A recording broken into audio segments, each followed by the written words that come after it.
Hey everybody, thank you for joining us for Devotionables. These are brief devotions for busy people. My name is Gabriel. Today we are in Psalm 44. It's a psalm, again, it's a maskil. We're just in the early chapters of Book 2 in the Psalms. And this, again, is a psalm of the sons of Korah. And so this was intended to instruct. The context of this psalm is that in which Israel has just been defeated militarily, and the psalmist is like, what is going on? Lord, where are you? We remember you. We remember your past victories. We remember your faithfulness from our fathers. We've seen it with our own eyes. We ourselves are trying to be faithful. We don't know what's going on. You know, sometimes you would think back, and it was very clear that the defeats that Israel would have at war in their military were because of a sin. So a sin would precede a great military battle, and then they would be defeated. You think of in the book of Joshua chapter 7 and Ai, and there are other examples in the Old Testament. This does not seem to be like that here in this psalm, though. And so the psalmist is kind of like scratching the head, like, Lord, what is going on? We're trying to live for you. Why have you rejected us? And let's pick up in verse 22. Yet for your sake we are killed all day long. We are regarded as sheep to be slaughtered. Awake, why are you sleeping, O Lord? Rouse yourself. Do not reject us forever. Why do you hide your face? Why do you forget our affliction and oppression? For our soul is bowed down to the dust. Our belly clings to the ground. So I just want to stop there for a second. Lord, where are you? Notice the candor. The psalmist is just pouring out the heart to God. And like, Lord, where are you? Why has this happened? What is the case? Wake up. And then this final verse. Rise up. Come to our help.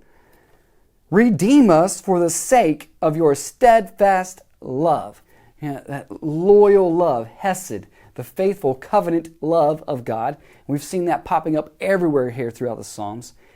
And then the Psalm of David, that psalm ends with the steadfast love of the Lord will pursue me all the days of my life. The psalmist here in 44, I'm looking, where is this love that's supposed to be pursuing me? Why are these defeats happening? Rise up and help. It reminds me of a story that happens.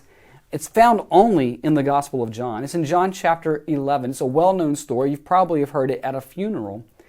In fact, it is at a funeral that Jesus shows up. His friend Lazarus has just died when he shows up at his grave to resurrect him from the dead. That story begins, though, with John saying, hey, there's now a certain man from the village of Martha and Mary, Bethany, who was ill. His name was Lazarus. Do you know what Lazarus means? Lazarus means God helps. What did the psalmist say? Rise up and help us. So it's interesting. I learned that from Pastor Cook and his commentary on John. And so we need your help, Lord. That's what the sisters say in the beginning of John chapter 11. Lord, he whom you love is ill. Come help. Come heal. Well, Jesus delays. He delays. He waits until Lazarus has been dead for 4 days before he shows up. When he shows up, though, he tells Martha, I am the resurrection and the life. Do you believe this?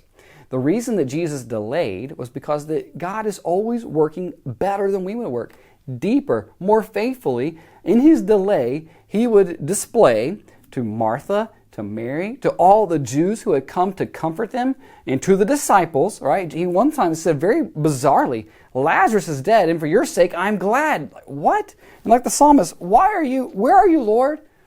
God promises to cause all things to work for the good of them that love him and are called according to his purpose. But he always works on his timetable. He is working better, more faithfully. We can't always see. So the call today is for you to trust him.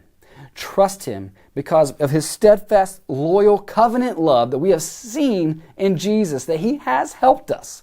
He has come for us to do what we cannot do for ourselves. And so we trust him with eternity and we trust him with tomorrow. Keep crying out, God help, God help. Trust him in the timing. He is good and he will answer you according to his steadfast love. God will help.